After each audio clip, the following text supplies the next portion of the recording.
China is currently in the midst of one of the worst issues facing the world today. Its major cities are filled with pollution and smog from industrial complexes, and the country can't seem to fix its current pollution issues. The country has put forth little effort in curbing its smog rates and can't seem to find a solution suitable to its current economic structure. With major fixes in its smog rates, China's GDP would be challenged in a way that is possibly lower due to industries not being able to find a better mode of production. The country has, however, signed many bills into place, and has just recently, only time will tell if the documents will work out or not. China has created the equation, China has created the solution. China, however, is not solving the solution in a manner that is accustomed to. Their goal was to target industries and enforce what chemicals can and can't be emitted into the atmosphere. China's changing and evolving pollution crisis is one of the worst situations the world has ever seen. During the 1950s, when China was under Mao Zedong's rule, he envisioned a heavily industrial China within his Great Leap Forward. Well, when this happened, thousands and thousands of farmland were removed and factories were built up instead. This led to the death of over 45 million people. That was from the SCMP in 2016. One thing that this movement did raise, however, was air pollution levels in China, and the rise of those levels would continue to this day, but are now successfully falling slowly. Some have even recalled China's issues relevant to that of the U.S. during the mid-50s. The U.S. experienced post-war growth, and basically what happened, this led to the creation of thousands and thousands of power plants with no regulation. With this situation building, pollution rates in major U.S. cities would continue to grow to a monumental level. When the Clean Air Act came out in 1963 and then completed in 1970, the levels declined, and with the Pollution Control Act of 1955. China has been signing similar documents in this manner. Some of the many issues it is currently seeing has to do with pollution rates. A study was conducted into the levels in 2014 based on 2011 levels.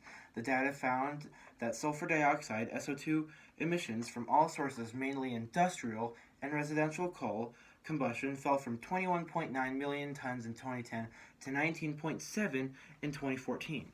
This was from Fortune.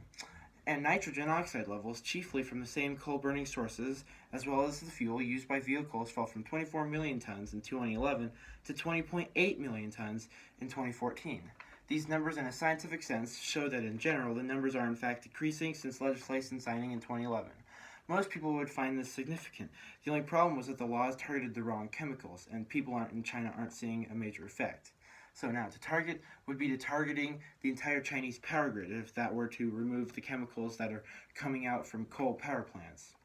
Now, China, to be able to fix this problem, is looking heavily into renewable energy.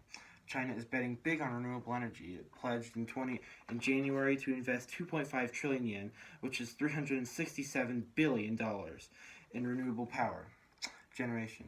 Solar, wind, hydro, and nuclear is what they would go into, and this would happen by 2020. This was from CNN. With its promise towards renewable energy, China is trying to prove to the world that it can fix its pollution issues.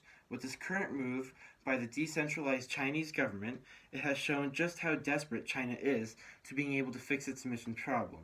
There is, however, a major flaw with this goal of spending renewable energy. China also produced a glut of more than 100 new coal-fired power plants, and this has become a major problem for the Chinese economy. In many terms, the issue is being fixed in China, but the smog is so bad now in some areas that when the wind dies down during the winter, it's dubbed pollution season.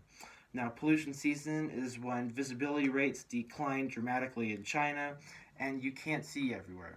So China will even need to fix this by 2022 when they have the Winter Olympics in the country, because the pollution is ruining the landscape. All that being said, as well, China's air quality is slowly getting better, but there is still a lot of work to do. In major traffic, some cars have stopped, and they've been working on exhaust manufacturing on how to have the exhaust stay in the car while the car is stopped to keep pollution levels down. They're also building more highways to keep less road buildup.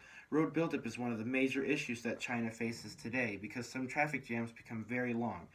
But that overall, the country is achieving this by signing legislation which will help efforts towards the high smog rates in China.